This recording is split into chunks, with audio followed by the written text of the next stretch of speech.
Code Keepers. It's time for another great episode of Get On Code. Fit Guidance. Well, this topic is very, very sensitive for me and very emotional just because it's how I healed myself. Like in fitness, I learned that everything comes from the foundation. You know what I mean? Everything comes from our base. And if we ourselves aren't healed at our core, everything's going to go kind of haywire, especially with women, because we are so in depth. And I mean that in every way of the term.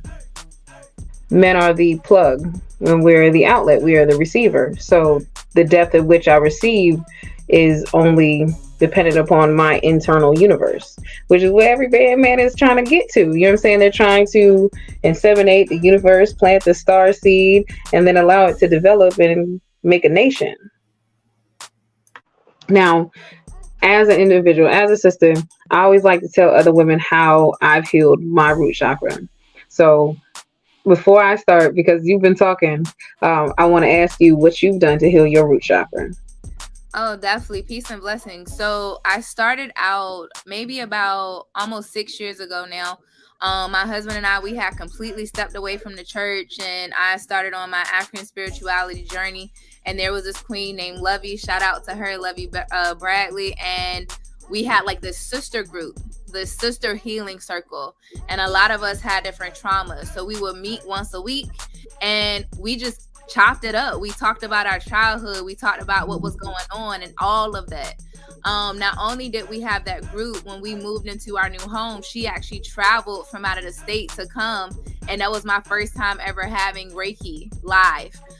So she blessed my house. She saged it. She rooted me, grounded me. And that really helped me out a whole lot. And I remember the release, like it was a sound. Like I literally had this humongous sound when she got down to my root chakra. And because I was new to this space, I didn't know what the heck she was doing. But it really helped. And then from there, it was like, then I went on the journey of becoming a Reiki master. And I started learning, okay, how can I heal myself? How can I show up for myself? If I'm a spiritual being, how do I go into my soul, and not just with prayer and all of these things, which are great. I love God, all of that. But in that moment, it was like, this is what I needed. And I also did therapy. So my whole thing was, before I could become a therapist, I wanted to be a client first. So I went and I started doing what is called EMDR. So it's eye movement desensitization therapy, and they go through all of your trauma. You rewrite your childhood stories. I've actually did a Why My Mom project. So I told my story about me and my mother. We have a wonderful relationship, but there was some things that she missed. So being able to like share my story and heal from that. So those are the things that I've done to kind of heal my root chakra. Well, I absolutely love it. Now, see, I didn't know about the EMDR. That's new for me. I'm over here typing and Why My Mom project. I've seen a lot more now in vending as a fitness coach. Women who are like, yo, I'm not trying to talk about my mom, but I also need to share this information because this is a thing. And even though it's a thing, you can still exist. You can still survive. You can still be a functioning, happy individual in this world, and not, you can still receive, because women are supposed to be receptors. For me, I took dance to kind of release that root chakra. For me, it was more physical fitness. It was at the end of a relationship for me. My ex was like, yo, you don't have any goals. I looked at my journal and I was like, oh, I said I should lose weight, so let's do it. You know what I mean? And in that, I lost 100 pounds, but a lot of what I did was dancing. Thank you. And now the number's up to 2. You know what I'm saying? Flux, we just gonna keep tallying the number up. But I remember feeling on the dance floor like, yo, who is this? Who is this? Versus who is that? Mm-hmm. You know what I'm saying? A separation, even though I know that this is the same person, because she is always this way. Like, she exists within me, but I couldn't. And I started saying to myself, well, how do I get her and her to be one together? So it kind of I lost a whole bunch of weight, got very, very slender. And again, side note, women, strength training is the way to go. Cardio is great, right? Dancing is awesome. Don't not dance. However, strength training is going to do the thing that's going to give you longevity. Side note, right? And in losing the weight, I was still mentally in that place. I couldn't break free of that stronghold that wouldn't allow me to be the central version of myself without feeling sexual. And that, again, fitness helped me break down the muscles and why we do this. And now as a trainer, I'm like, yo, I know you like the aesthetic. However, like this comes from that, right?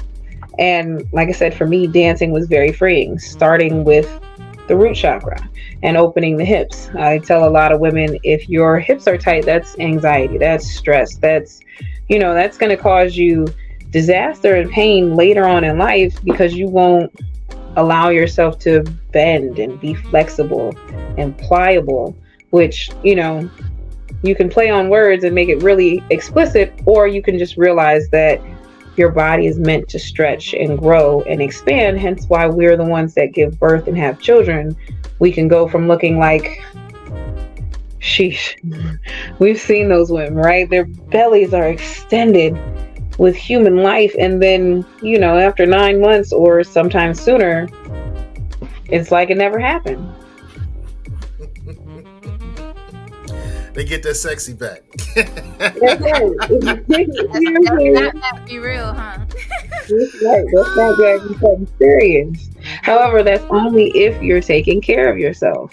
And like you said, that trauma, if we as mothers realize how much we give to our children before they're even born, just simply by living the lives that we choose to live, that life force is within us. And if we, I'm trying to think of the best words. In slavery, they said the predicament of the child followed the mother. It's true. Yeah. We made it negative, but it's true. The healthier I eat, the healthier my children are predisposed to eat because that's what they're used to. I remember when I was pregnant with my son, I remember seeing a picture of this mother. She was nursing, but her breast was a Coke bottle.